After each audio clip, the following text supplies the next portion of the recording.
Here we are again. This is race 5 of round 2 of the Zwift Racing League.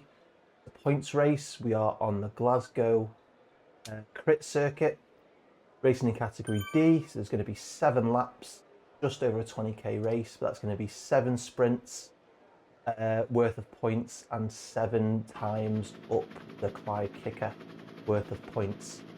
So it's going to be a fast one. Let's see how we get on today. Racing with Team Coalition.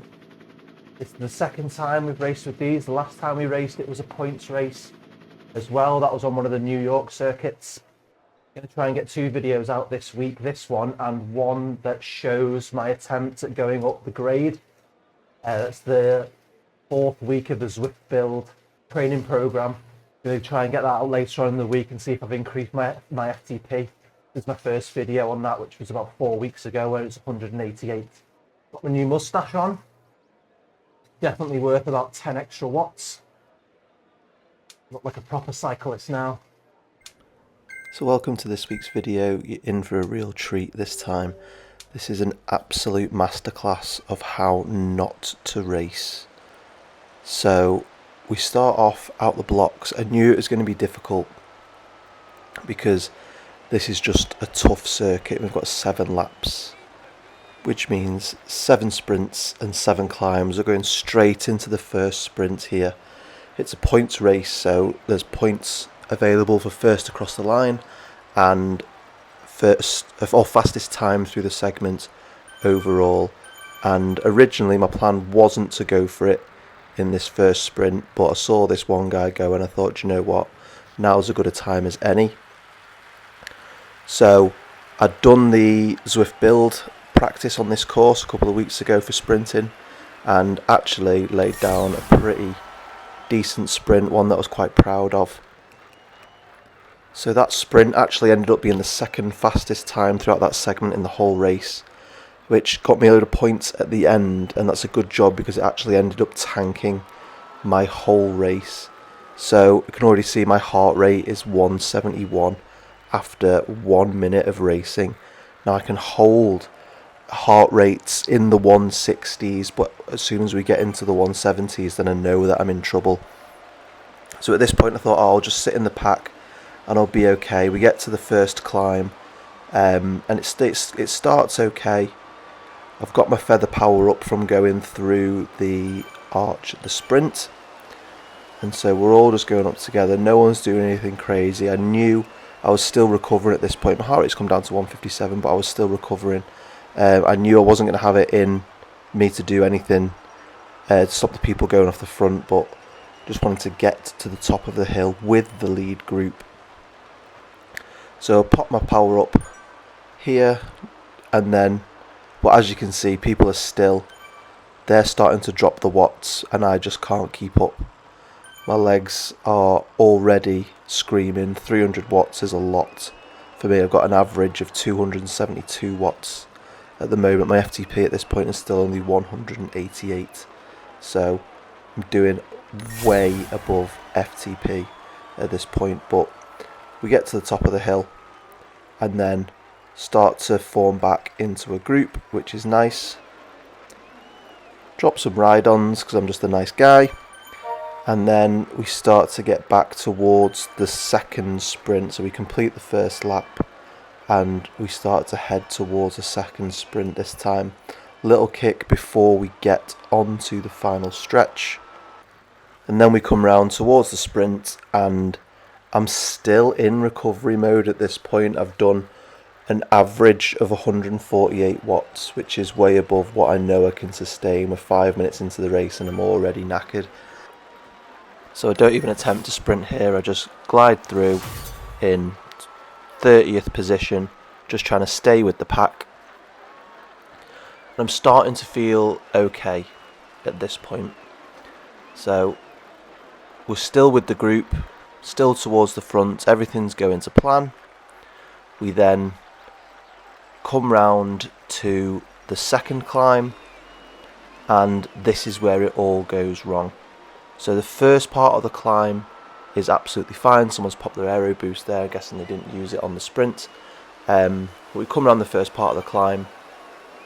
I'd watched recon videos before the race, and I knew that the best thing to do was pop your feather on the second half of the climb. So it flattens out here. You can see from the gradient map, it flattens out here, and then we start to go up the steep bit. And I thought that I pressed it. You might have just seen it pop up on the screen then. I actually pressed the ride on button. So I'm climbing this hill without my feather power up. I realise about now and go, oh no, everyone's leaving me behind. Pop my feather power up, but I've already tried to be climbing the hill without my feather when everyone else was using their feather. And the gap just, I can't stop it from happening. And everyone just creeps away, and because they're all still in the group and I'm now off the back, it just creates an impossible task for me to catch up. And again, spoiler alert, I don't end up catching up the group. There was a few riders off the back behind that we can see here that I actually form a little group with. And what's really frustrating is from this point out, pretty much, I executed an almost perfect race. So I stayed with this group, still doing some serious watts. My average watts is still over 200, we're at 229, but I'm staying with this group. I'm using the draft, and I pretty much just control every sprint and every climb for the remainder of the race. There's still 5 sprints and 5 climbs left at this point, and almost all of them I managed to get through the banner first out of this little group. The second climb, I hadn't actually made that conscious decision to do that yet, so here we go. The second climb, we sort of all go up together. We actually end up catching one of my teammates on the way up, but everyone else just sneaks in a little bit ahead of me, but that's fine at this point, although I actually end up losing out on some points there. Because it is a points race, I could have got some more points. But from this point, I decide, no, do you know what? I'm going to be the first one through each sprint banner and each climb banner. And that's exactly what happens pretty much till the end of the race. So then sprint after sprint and climb after climb, I'm just ahead of everyone else in this little group. There are some times where it's a little bit closer than others. So here, a little burst of speed at the top just to separate myself, just give myself 5 meters between me and the rider behind, but go through the banner first.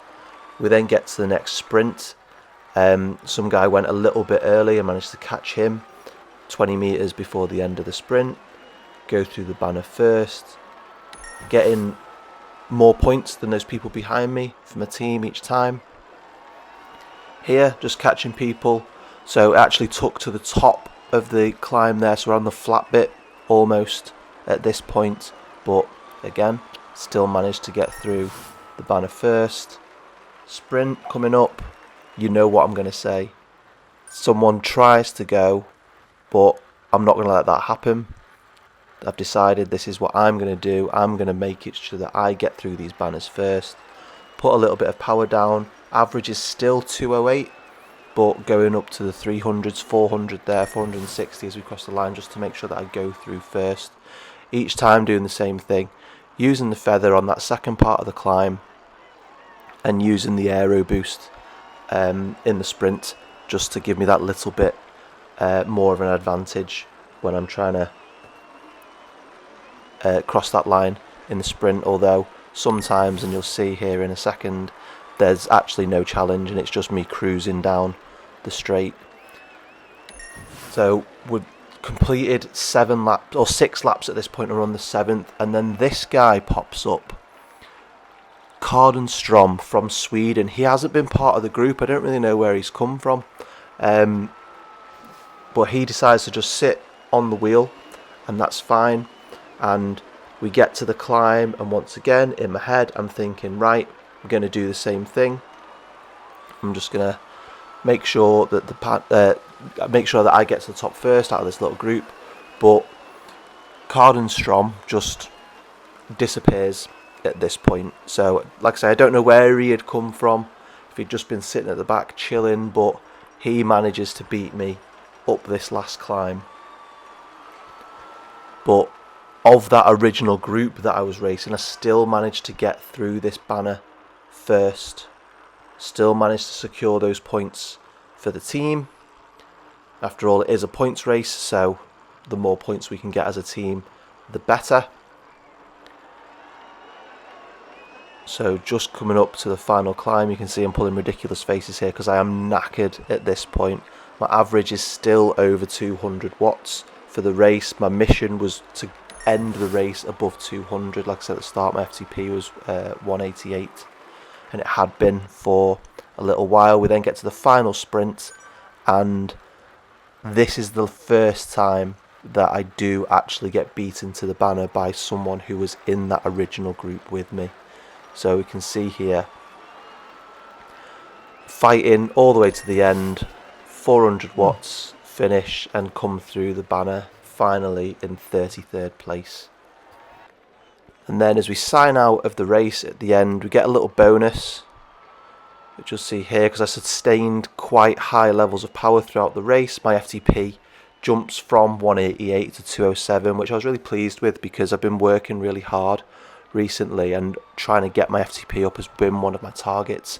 But that actually meant that I ended up getting code 6'd or disqualified from the race because my power was too high. Everything has changed this morning, so it's Wednesday today when I'm recording this. So I got the notification that I'd been disqualified this morning and that actually from now on I have to race in category C. So I've gone up a band within my own race team, within Coalition. I've gone up from the D race team to the C race team, which is quite good, but also at the same time quite scary because I'll now be right at the bottom of category C when I race with them next Tuesday. So it'll be interesting to see how I get on in that race. But as always, guys, thanks for watching, and I'll see you in the next one.